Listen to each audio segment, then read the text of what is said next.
Hi there, this is Tommaso Ziglia of musictheoryforguitar.com and we are here for another music theory video. Today we're going to talk about how important it is to bend your strings in tune.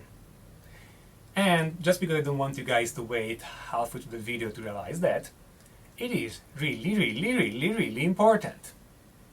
Now, I already made another video when I was talking about blues, and I was talking about the importance of bending your strings in tune. I didn't give any exercise there specifically, but I was surprised to see that in the comment, a surprising number of people were saying, no, you actually have to bend out of tune, etc., etc. And, well, I didn't say that you can only bend in tune. You can bend out of tune. Most of the time you want to avoid that. There are some situations when you want to bend out of tune. Granted, no problem. But if you cannot even bend in tune, how do you have the control for bending out of tune and make it artistically good? Lack of control is never artistic. Simulated lack of control with actual perfect control, it's artistic. But nobody ever liked something done or better. You may like something that happens by mistake, but then the artist cannot reproduce it. The moment something becomes part of the style of an artist, even if it's bending out of tune, it means that that artist, that guitar player in this case, can control it and reproduce it. Now, if you want to learn to bend out of tune, you first have to learn to bend in tune.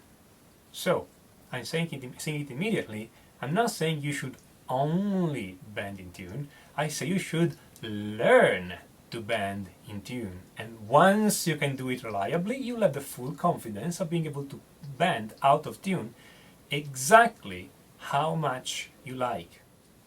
So, how do you know if you're bending in tune? There are essentially two ways. It's a very simple exercise, but it pays to know it and do it, because even just a few minutes a day on this exercise will give you much more control on your playing. You can use your ear or you can use a tuner. Using your ear is actually really simple. So, let's say you want to bend, I don't know, this D here up to this E. Okay? So, you play your D. You play your E. Now you play your D and bend it, the E. And you keep playing the bend and the note you want and the E.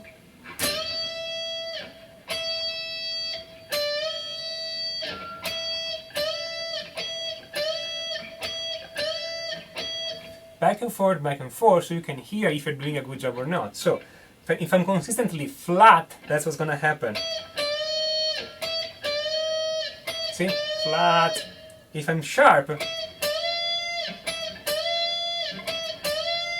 you're gonna hear it doesn't sound good. Okay? Now, you have to train this idea over all your guitar.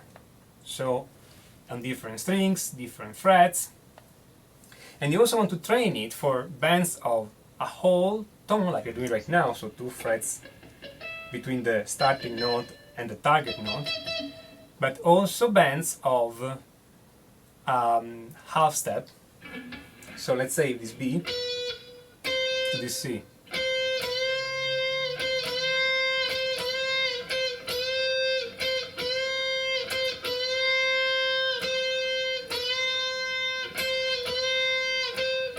See? You don't want to go sharp, you don't want to go flat, you want to be in tune. Okay? So this is how you do it with your ear.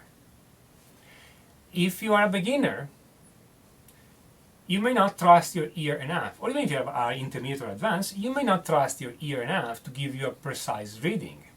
In this case, you use a tuner. How do you use a tuner for this kind of work?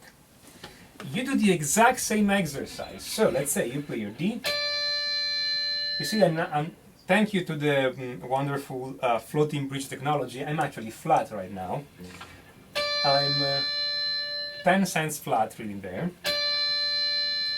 That's okay, not a problem. My E is 6 cents flat. Okay, actually on these 5 or 6 cents flat. Good.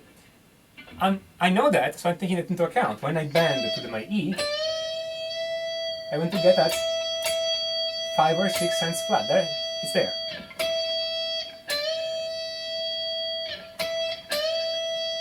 Now, due to the limitation of tuners and also the fact that it's impossible to have perfectly stable pitch, you're gonna see the needle go back and forth all the time. What you want to do is to try to hit your pitch with an error of 5 cents above or below. That's going to be enough. Some people can hear, most people actually can hear better than 5 cents. The problem is that most tuners are not going to be stable enough for you to reliably read. But once you're inside the window of +5, -5 cents, you know you are close enough. Again, my D is here. Now it's 12 cents flat. I think I need new strings here. Here is actually 15 cents flat. Okay, fine. So I want to hit there. Now I'm around 17, 18, 12 cents flat, so around 15. 9 cents flat. There.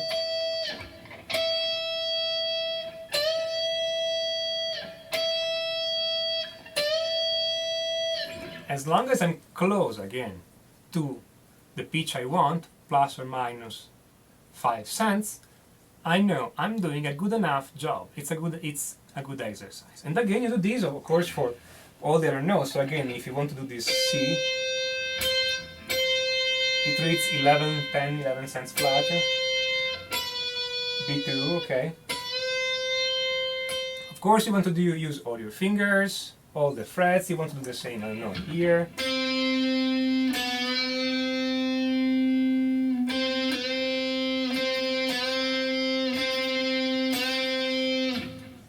Okay, and again, you want to use the tuner to double check what you're doing. Very simple exercise, very easy to do.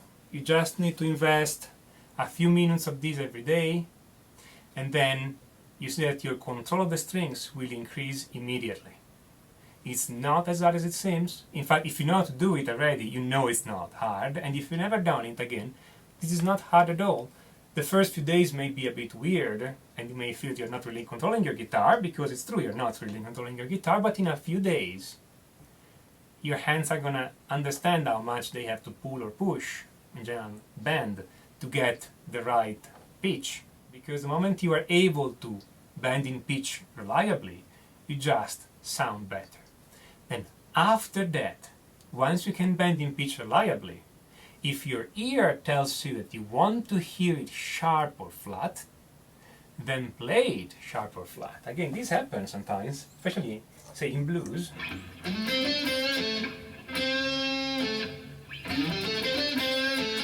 There is this note is in between the minor third and the major third. I mean A right now. Okay, it's a C, that's a C sharp, and I have this note, which is not really a C sharp, not really a C, it's in between, it's halfway through. This is called a smear bend. To be able to do the quarter tone, that's a quarter tone, okay? Or a quarter step. To be able to do the quarter step, you need to be able to do reliably the full step and the half step first. If you cannot do the full step and the half step first reliably, you don't have the ear or the physical technique necessary to do the quarter tone reliably to make it sound good. So don't do the fancy stuff immediately. Do the solid basic stuff first, please. Spend just 2-3 minutes a day learning how to bend in tune. In a couple of weeks you'll have it, I promise, and then you can start playing the quarter tone if you like, and if not, you are already sounding much, much better. Until next time, enjoy.